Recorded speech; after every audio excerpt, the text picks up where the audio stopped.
Hello there, English 5 class. I'm going to be going briefly through a little grammar touch-up and a punctuation review, and I'll lead up to next week when we start to talk about our first paper, social media regulation. I was hoping that I would be able to use Zoom to do a screen share, but Zoom has not been very prompt in returning video to me, so I'm going to have to do it this way. All right. So essentially what I want to do is, here's my splash page that I mentioned to you at tinklebunny.net. If you scroll down here a little way, you'll see something called the grammar shed, this yellow graphic. And if you click on that, and my Wi-Fi is being good, come on Wi-Fi. Here it comes. All right, you'll get this particular page that has a number of different grammar topics on it. I don't know if you can see that. We're going to talk about the very first one up here. It's called the Clause and Punctuation Summary. And it's very simple. It's basically a discussion of how to avoid run-ons and fragments.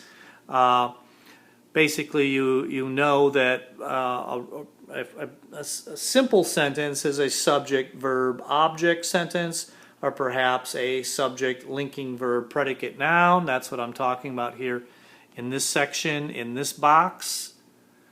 Okay, if you can see that. Yeah, like I said, Zoom would have been much better to do this, but I can't expect them to get stuff done, so we'll have to do it this way. And really, putting sentences together is how you link these simple subject-verb-object kernels, if you will.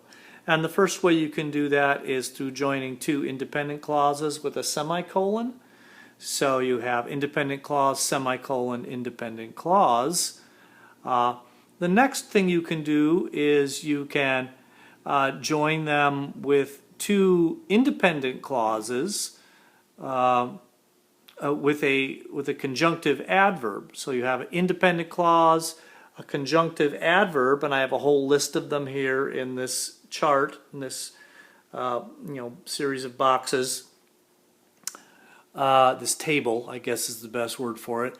And then you have a semicolon in front of the conjunctive adverb and a comma at the end of the conjunctive adverb, and then another independent clause afterwards. So examples of conjunctive adverbs would be words like, in short, in summary, accordingly, afterward, first, second, third, these types of words. Right? They serve as connecting words between two independent clauses, semicolon in front, and then a comma in back. Okay? The fourth one is when you join two independent clauses with a comma and a conjunction. This is the way we make most compound sentences, and you'll notice that the conjunctions, there's for, and, nor, but, or, yet, and so.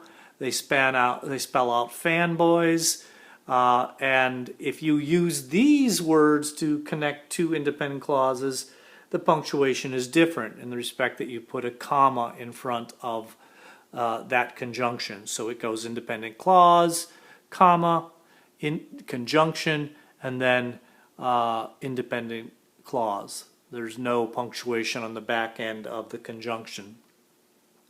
And then after that you have how do you join a dependent clause? Well, a dependent clause is something that has a subordinating conjunction at the beginning.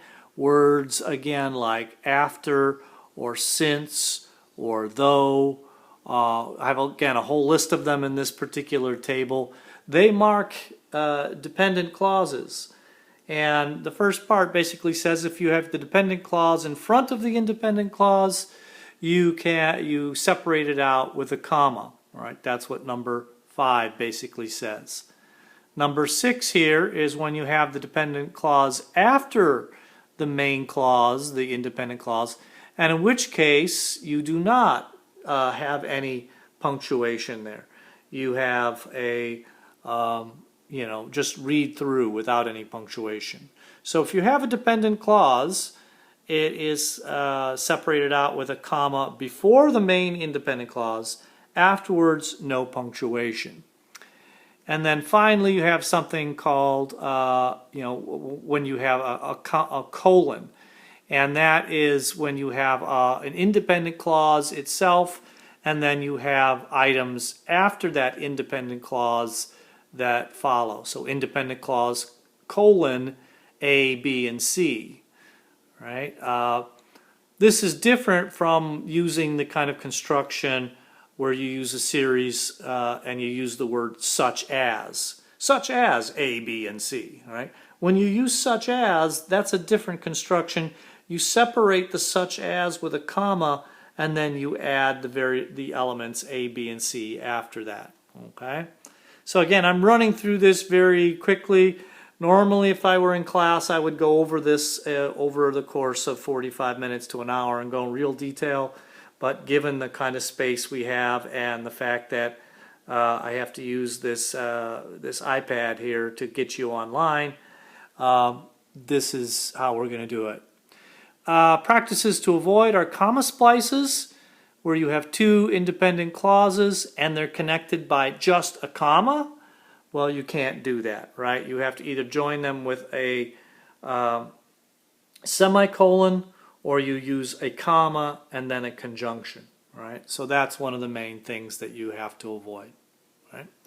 So that's all I'm going to talk about for right now. Again, probably the easiest thing to do is to go to that page. If you have interest or concern about run-ons or fragments, or you've had those kinds of problems in the past with your papers, that particular page will be a help for you to start to discern when a sentence begins, when it ends. In the biz, that's what we call sentence boundaries.